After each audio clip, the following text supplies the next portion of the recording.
चैत चंपा बसाख कलियां, कलियां खिलण जो आया रामा जी। ब्याह शादियों का फिर से दौर चल रहा है और ब्याह शादी का नाम लेते ही हमें हिमाचल प्रदेश की, वहाँ के खाने की, वहाँ के गीत गानों की बरबस ही याद आ जाती है। आज जो रेसिपी मैं आपके साथ शेयर कर रही हूँ वो है जिमीकंद का मदरा या जिमीकंद की सब्जी। जिमीकंद को इंग्लिश में यैम भी कहते हैं, कुछ प्रदेश में इसे सूरन भी कहा जाता है। ये बहुत बड़े बड़े इसके साइज होते हैं, ऊपर से डार्क ब्राउन कलर होता है। इसको मोटा छिलका निकालना होता है, फिर इसे काटा जाता है। हमें ये ध्यान रखना है कि जब भी हम इसे काटते हैं हाथ में सरसों का तेल लगा लें। ऐसा जिमीकंद लें जो अंदर से बहुत डार्क पिंक कलर का ना हो, क्योंकि कई बार से काटने पर हाथ में भी वो लगता है और गले में भी लगता है। तो जो हल्का सा सफ़ेद सा कलर होता है उसे हम लें। पूरी तरह से ये व्यंजन शाकाहारी है, बिल्कुल जैसे आलू ज़मीन के नीचे लगाया जाता है वैसे ही जिमीकंद भी ज़मीन के नीचे लगता है। बहुत ही स्वादिष्ट सब्ज़ी बनती है। तो आइए आज बनाते हैं हम जिमीकंद की सब्ज़ी या जिमीकंद का मदरा। ये है जिमीकंद और देखिए इसका कितना मोटा छिलका है।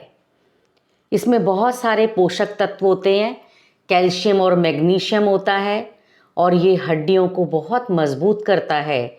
इसकी सब्ज़ी बनकर बहुत स्वादिष्ट तैयार होती है। चटपट खाना, झटपट काम। हमने 5 प्याज लिए हैं, धोकर छील लिए हैं और इसे चॉपर में चॉप करेंगे। अगर आपके पास कद्दूकस है तो आप उसमें भी कद्दूकस कर सकते हैं। इसके साथ ही साथ हमने एक पूरा लहसुन लिया है, या आप समझ लीजिए 8-10 कलियां, और अदरक, इसका हमने पेस्ट बना लिया है। ये 3 टमाटर लिए हैं जिसके मिक्सी में प्यूरी बनाया है। अब हम कढ़ाई में 2 बड़े चम्मच तेल डाल रहे हैं, क्योंकि हमें जिमीकंद भी फ्राई करना है अलग से, तो हम ज़्यादा तेल इसमें नहीं डालेंगे। तेल को गर्म होने देंगे और अब हमने इसमें डाला है 1 तेज पत्ता, खड़े मसाले बहुत अच्छे लगते हैं जिमीकंद में, और 1 मोटी इलायची डाली है। 1 दालचीनी का पीस इसमें डाला है और इसके साथ साथ 2 छोटी इलायची। इन खड़े मसालों का बहुत अच्छा स्वाद आता है। और ये हम डाल रहे हैं 2 से 3 लौंग।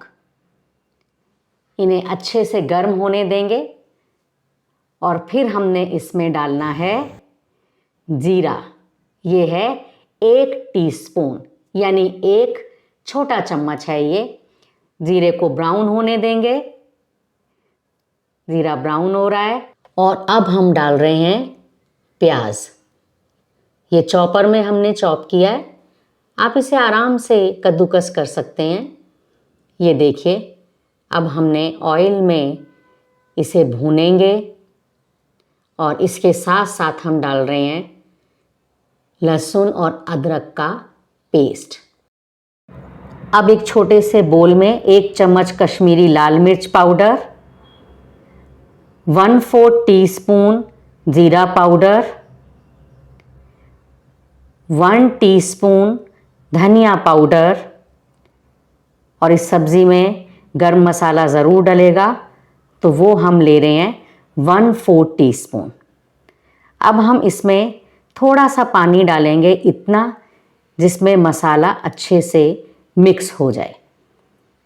ये मसाला थोड़ी देर में पानी में फूल जाता है, जिससे सब्ज़ी की रंगत और स्वाद बहुत अच्छा आता है। इसको हम चम्मच से मिक्स कर लेंगे। बस सिर्फ हमने इसको मिक्स ही करना है। ये देखिए बहुत अच्छे से मिक्स हो गया है। और 1/4 टीस्पून हल्दी पाउडर। एक बार मसाले को चेक कर लें। अभी प्याज अच्छे से नहीं भुना है, इसे थोड़ा और हमने भूनना है। जब लहसुन और प्याज अच्छे से भुन जाएगा तब हम इसमें ऐड कर रहे हैं ये जो मसाला हमने पानी में मिक्स किया था, और इसके साथ साथ ही हमने 2 बड़े चम्मच दही लिया है और इसमें यही प्याज वाला मसाला डालेंगे, मिक्स करेंगे। इसे हमने प्याज में डालना है तो कई बार दही फट जाता है, इसलिए हम थोड़ा सा इसमें ये मसाला डाल रहे हैं। अब इसको हमने खूब अच्छे से भूनना है, तब तक भूनना है जब तक कि ऑयल दिखाई ना दे। इससे बहुत अच्छा स्वाद आएगा और इसी तरीके से हिमाचल प्रदेश में मदरा बनता है। ये देखिए अब ये ऑयल दिखाई देने लगा है, तो अब हमने जो टमाटर की प्यूरे बनाया है वो इसमें ऐड करेंगे। इसको भी हमने खूब अच्छे से भूनना है।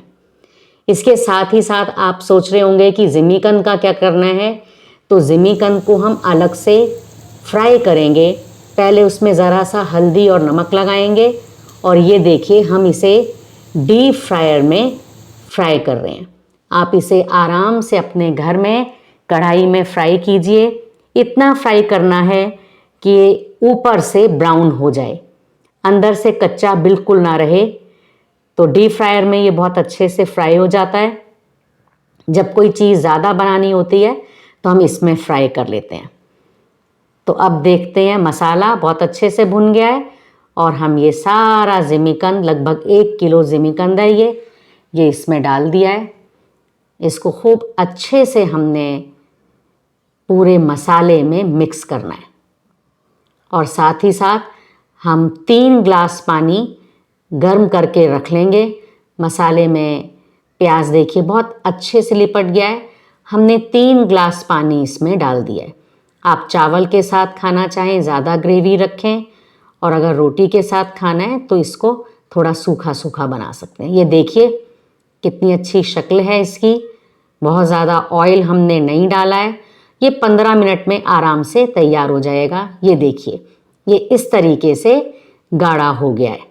अगर आप इसे और जल्दी बनाना चाहते हैं तो इसे प्रेशर कुकर में भी इसी तरीके से बनाइए।